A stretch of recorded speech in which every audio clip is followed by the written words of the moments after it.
اس کے بعد ایک حدیث سنا دیتا ہوں، صرف ایک حدیث پہ عمل کر لو، ساری دنیا بھی آپ کی، آخرت بھی آپ کی۔ میرے نبی نے فرمایا اربع من کن فیہ ما ضرہ ما فاتہ من الدنیا، 4 باتیں مجھ سے لے لو، دنیا بھی تمہاری، آخرت بھی تمہاری۔ صدق حدیث، ہمیشہ سچ بولنا، جھوٹ نہ بولنا، ہمیشہ سچ بولنا، جھوٹ نہ بولنا۔ حفظ امانت، کسی کو دھوکہ نہ دینا، کسی کو دھوکہ نہ دینا۔ سارے ایسے ترقی یافتہ ملکوں میں ہمارے انڈیا پاکستان کے نوجوان دھوکہ دیتے ہیں لڑکیوں کو، مقامیوں کو، کہ ان سے شادیاں کرتے ہیں، پیپر بنا لیں، پیپر بنتے ہیں، پھر بھاگ جاتے ہیں۔ میرے نبی کو بدنام نہ کرو، میرے نبی کو شرمندہ نہ کرو۔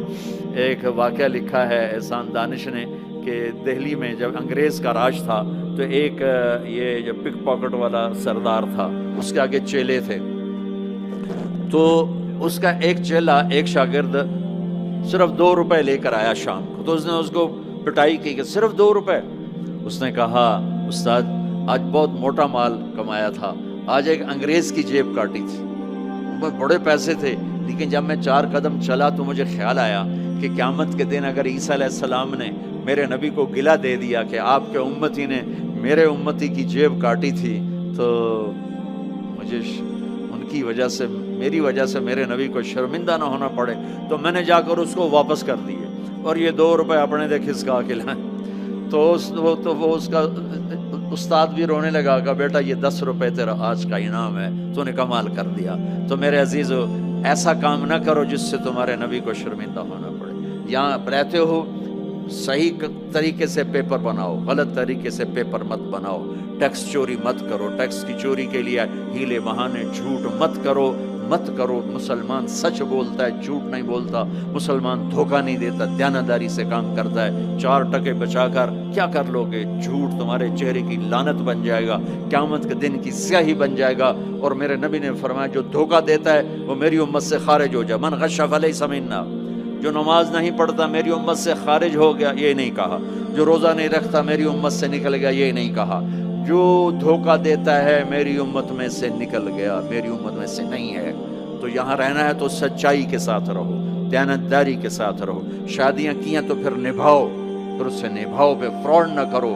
ایک دن آنے والا ہے تمہیں اللہ کے سامنے کھڑے ہونا ہے، تمہارے دھوکے فراڈ سارے کھول کے اللہ تعالیٰ الگ دکھا دے گا، اور اس دن شرمندگی ایسی ہوگی کہ کہیں چھپنے کی جگہ بھی نہیں ملے گی۔ تو اللہ کے واسطے ایسے مسلمان بنو کہ تمہارے ذریعے سے تمہارا اسلام چمکے، روشن ہو، یہاں کی حکومت تمہاری تعریف کرے۔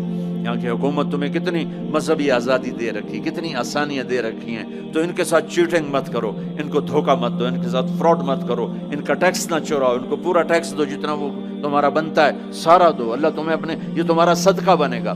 زکوٰۃ تو مسلمان کو دی جاتی ہے، یہاں تمہیں نظر نہیں آتا، اپنے پاکستان میں، انڈیا میں زکوٰۃ بھیجو، لیکن صدقات ان کالوں کو دو جو غربت کے مارے تمہارے گھروں میں کام کرتے ہیں، تمہارے پاس کام کرتے ہیں، ان کو صدقات دو، نفلی صدقات، ان کو جتنا دے سکتے ہو دو۔ یہ تمہارے ہمدرد بنیں گے، تم سے محبت کریں گے، تم سے تمہارے قریب آئیں گے، تمہارے احسان مند ہوں گے۔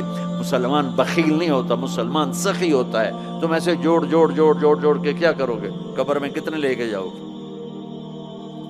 تو میرے نبی نے فرمایا ایک سچ بولو، ایک دھوکہ نہ دو۔ تیسرا فرمایا اخلاق اچھے کرو، حسن و خلیقت، اپنے اخلاق اچھے کرو۔ اور چوتھا فرمایا عفت فی طعمت، رزق حلال کمانا، حرام نہ کمانا۔ یہاں آ کے شراب کی دکان نہ کھول بیٹھنا کہ پیسے زیادہ بنتے ہیں، آگ لگا دو اس کمائی کو جس پہ تمہارا اللہ ناراض ہو اور اللہ کا رسول ناراض ہو۔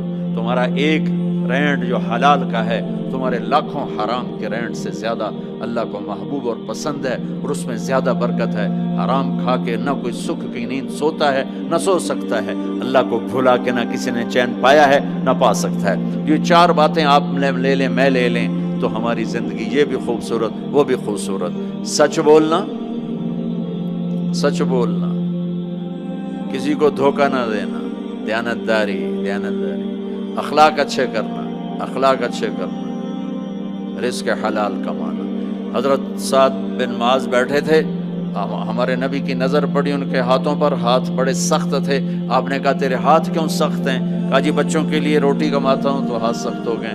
تو آپ نے ان کے ہاتھوں کو پکڑ کے بوسہ لیا ایسے اور فرمایا بچوں کو حلال کھلاتے جو ہاتھ ایسا ہو جاتا ہے اس پہ جہنم کی آگ حرام ہو جاتی ہے۔